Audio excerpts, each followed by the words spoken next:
Hey everyone, Tech Gamer here. The moment of truth has come. We are ready to attempt to power on our gateway computer. So I have gone ahead and connected the computer to its utility power. I've got a monitor, got a VGA connection, and I've got a USB keyboard. So this is the literal first attempt at turning this computer on. Let's see what happens. Nothing. Okay. So the computer is obviously having an issue. The light is orange, which might actually mean something. And let's pop this guy open and see what we can figure out here. I was hopeful that this would just be a quick 1, 2, 3, turn on, and it would work, but that doesn't seem to be the case, unfortunately. So, let's go ahead and see if we can figure out what's going on here.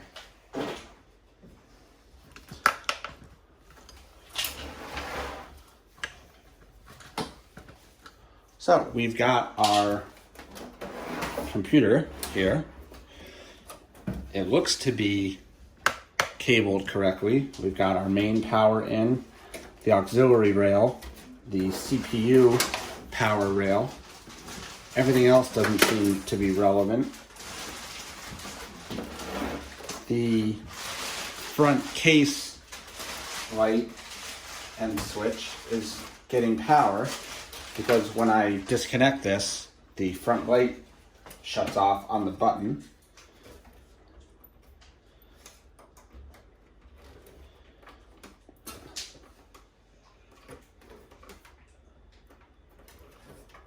There are jumpers. Let's remove the jumper. Still no power.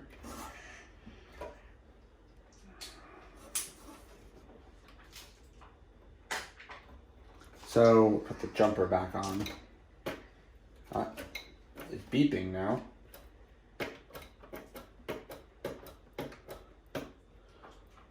So there's possible couple of things going on here. The power supply could be bad. The motherboard could be shot. Or the power switch on the front just doesn't work.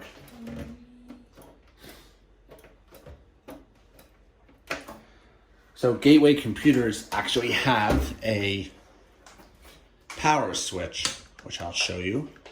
A test switch. You can push this button and the computer actually did power on. There, it's sending power to the motherboard. I see light on the motherboard. The fan's spinning. Not getting any output, which I didn't think I would.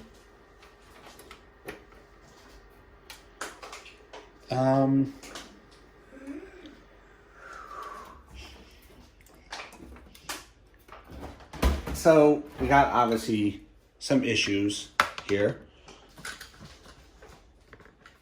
Now let's see if we can address. The RAM is seated all the way down. The jumper is down on the motherboard. We can take it off and move it, but that probably won't make a difference.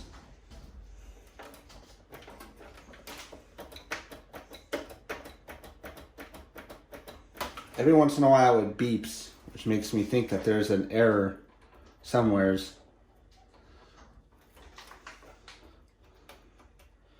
So we've obviously got some problems here with this computer, unfortunately. Gonna have to spend some more time to troubleshoot, but we'll give it a go right now.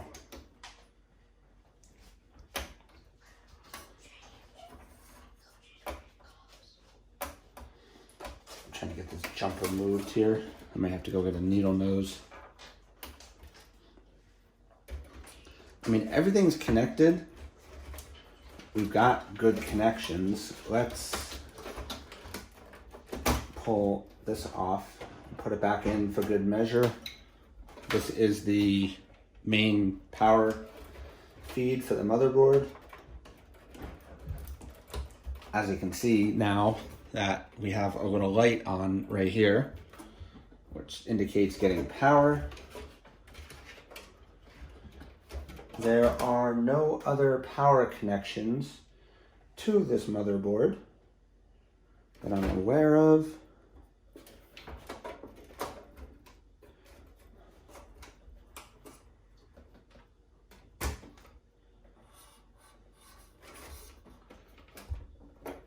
Yeah, it's unfortunately not turning on. So we've got our test switch. The motherboard is definitely getting power to it. We see the fan spinning when I hold this test switch down, but we're not getting anything in terms of powering on, which is unfortunate. I was hoping that it was gonna work.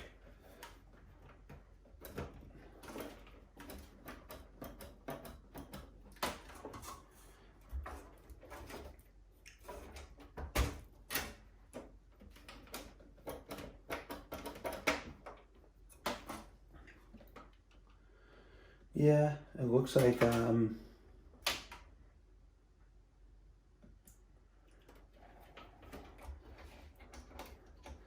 usually you can take these jumpers off and that'll reset the config, but that's not going to make a difference for our case here. It looks like the cabling all looks okay to everything, so there must be something internally wrong. It could be the power supply or the motherboard. I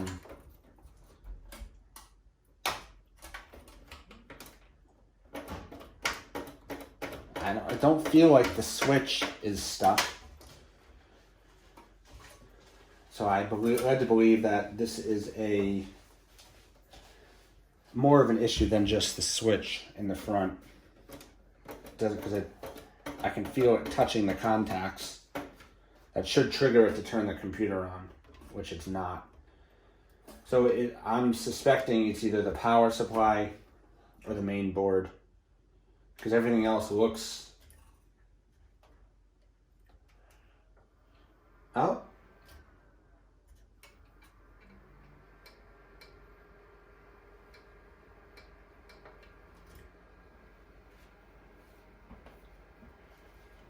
So it actually turned on when I jiggled that.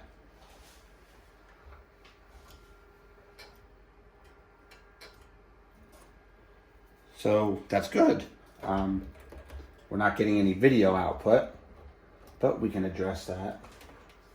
Let's make sure the screen is actually set to VGA, which it is.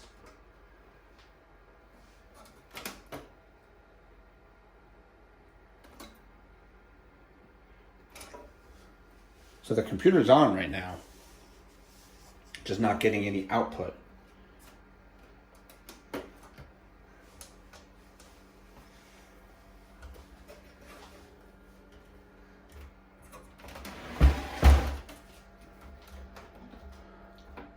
Let's see if we unplug and plug back in.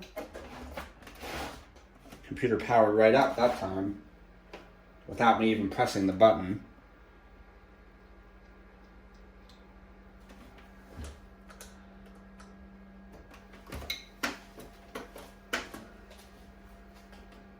But we're not getting any video output. So, all right. We've narrowed it down a little bit here. The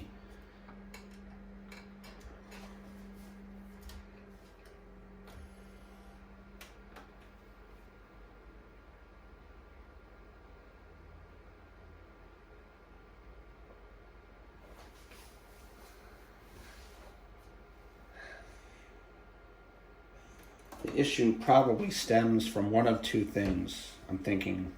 One, it's the video card, or two, it's the processor, the way it's sitting. Because I jiggle this, and the whole thing shuts off if I do that.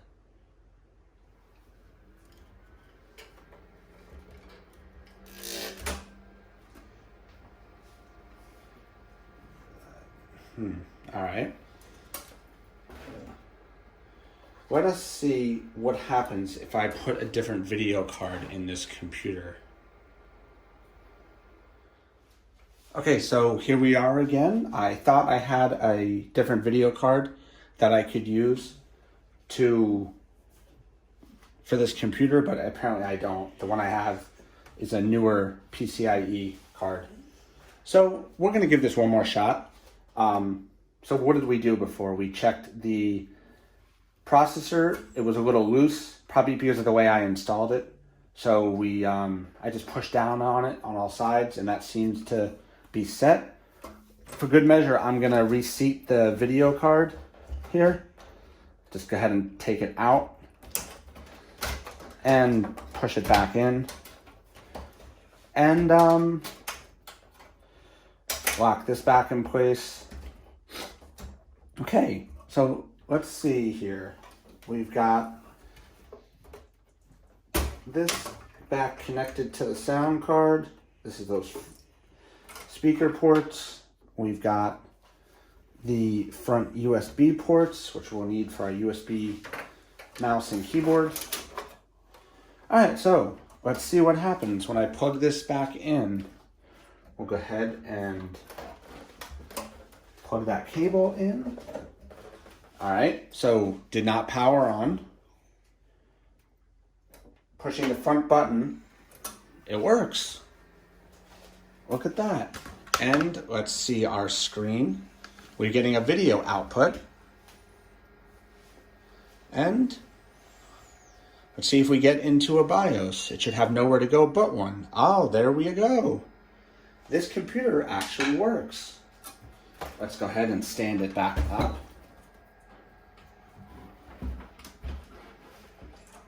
And let's see what we've got here. So we have a working computer. Let's go ahead and clear all passwords. I don't know if there are any.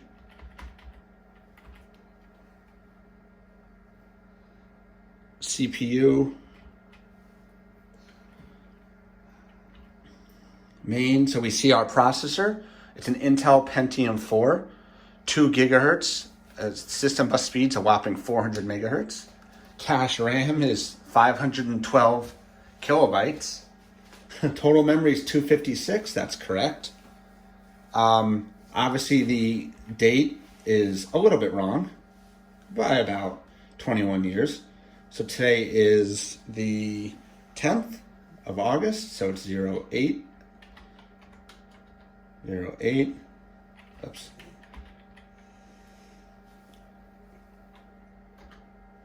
Ten 2020. Oops. 2021. And the time is 4:05.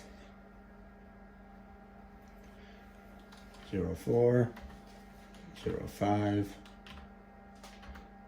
00. Beautiful. Moving on. Boot configuration. Obviously, we don't have any hard drive yet, so we'll need to wait for that.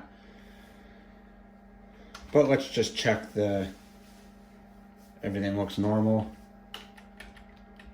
IDE configuration. IDE controller is set for both. That's correct.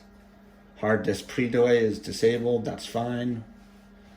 We're only going to have one IDE drive, so we don't have to worry about that delay. Primary IDE master not installed. Security, we don't have a password for the BIOS or anything of the computer. The power, after power failure, would be stay off. So we'll set this to last state. Wake on modem ring, we're not going to have that. Wake on PCI PME, I'm not going to have that even network connected or anything like that. Boot, USB boot is enabled. This will be important for when I go to install Windows. Boot device priority is going to be removable device first. Intel boot agent, we're never going to use that. Now it's only showing these two because we don't have a hard drive yet. So, keyboard detection warning enabled, mouse detection warning enabled, CD, DVD detection disabled, hard drive detect warning enabled, self-diagnostic enabled, exit. So it's exit saving changes. Oh, okay. So now that I've reset the config, I need to put the jumper back in normal position. So let's go ahead and do that. So if you remember from the beginning of this video, I moved the jumper off the remember the configuration spot position to the reset configuration position. And I did that because I don't know what this computer had on it. So we're just gonna go ahead here and use my trusty screwdriver to pull this jumper up.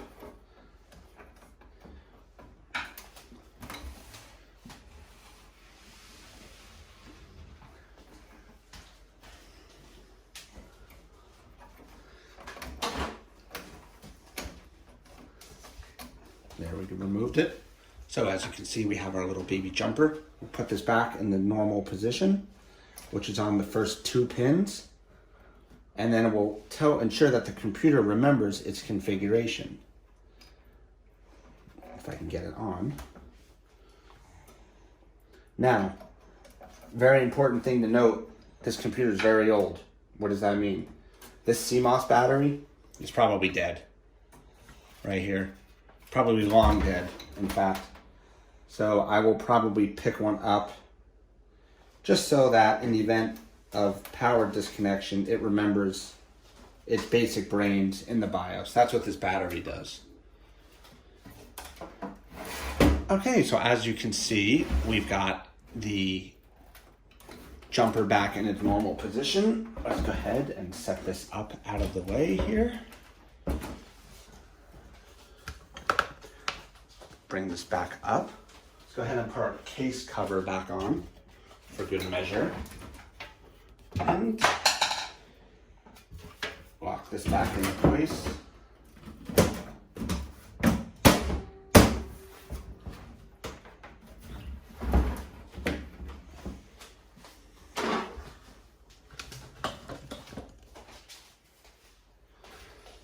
Bring our monitor forward, keyboard. All right, let's try this again. Let's go ahead and actually remember to plug the power cable back in. And let's see. All right, there it goes. Great. Computer turned back on. Most importantly, let's see if it outputs video. It looks like it is.